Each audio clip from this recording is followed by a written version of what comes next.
Hey, what's going on, everybody? It is Luke Beller with the Sideline Scoop. So today I thought we'd take a look at Kenyan Drake and sort of see where we should be drafting him right now in 2020 and what we can expect from him in this 2020 season by looking back at last year.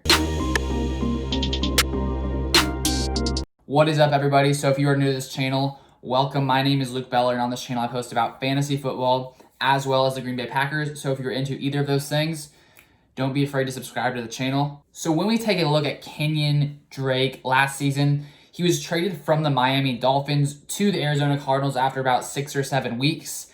And, you know, part of me was like, why would they trade Kenyan Drake when they have David Johnson? Some people were hyped up on David Johnson, thought he was going to have a great season because in the past, you know, he's had years of just being great, especially that one season.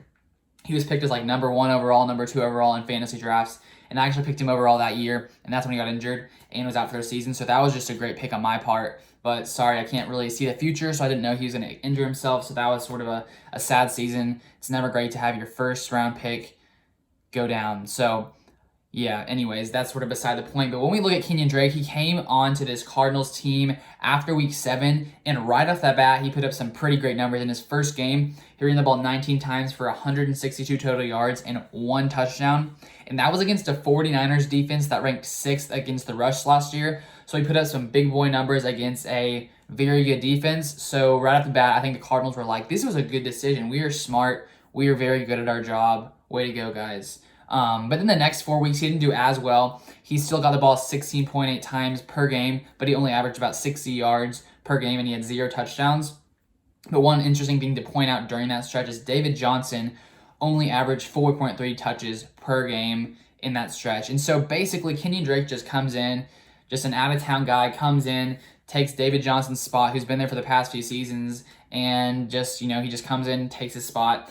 Anyways, but then when we take a look at the final 3 games for Kenyan Drake, he put up some crazy numbers: 413 yards, 7 touchdowns, and in weeks 15 and 16 last season, he had back-to-back 30-point weeks. So if you had him last year and you're in the playoffs, then good for you. You deserve an award. But yeah, basically last season he just comes to the Cardinals and just puts up great numbers, and I really think that those are the numbers we saw in the last 3 weeks are the kind of numbers that I think basically just what his upside is in 2020. We sort of saw what his potential is. And so one interesting thing I want to take a look at, sort of a split between Kenyan Drake's time when he was on the Miami Dolphins to when he came on to the Arizona Cardinals. I'll throw it up right here so you can take a look at it. So he played in 9 games with the Arizona Cardinals. He averaged 18.47 points per game PPR. And then when he was with the Dolphins, he only averaged 9.6 PPR points per game. Then you can take a look at his receiving yards were about the same, but he did have about 6 more rush attempts on the Cardinals per game and a lot more rushing touchdowns, as you can see. And of course, 73 rushing yards per game in Arizona and 30 rushing yards per game in Miami. So obviously you can see he was a much better player on the Arizona Cardinals, and I think that it sort of just shows that any running back on the Cardinals that has a potential to get lots of carries will perform well, because last season, if you take a look, in those first games when Kenyan Drake wasn't there, there were 5 games where the top running back had a total of over 100 yards.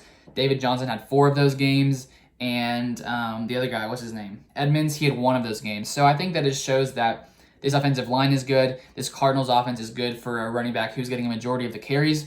And so considering Kenyan Drake will be getting a majority of the carries in 2020, that is why he is being drafted so high. So right now you can see he's currently being taken as the 11th running back in PPR and 12th in standard. So I guess that right now in this fantasy season, because so many people are picking running backs very early, maybe you can get him like mid-second, late second round. I wouldn't say he's going to go in the first round unless like you're super hype on Kenyan Drake, then, you know, go ahead. But personally, I would take him at the end of the second round in 2020. I think he's a great value there. And I think that sort of seeing his time in Arizona last season for those 9 games he played, it just really shows what is possible and what his potential is coming into 2020. So I think it'll be exciting to watch him there and sort of see how he does on this Cardinals offense again with DeAndre Hopkins, with Kyler Murray and all those guys. So I think that the Cardinals offense are going to be very good next season.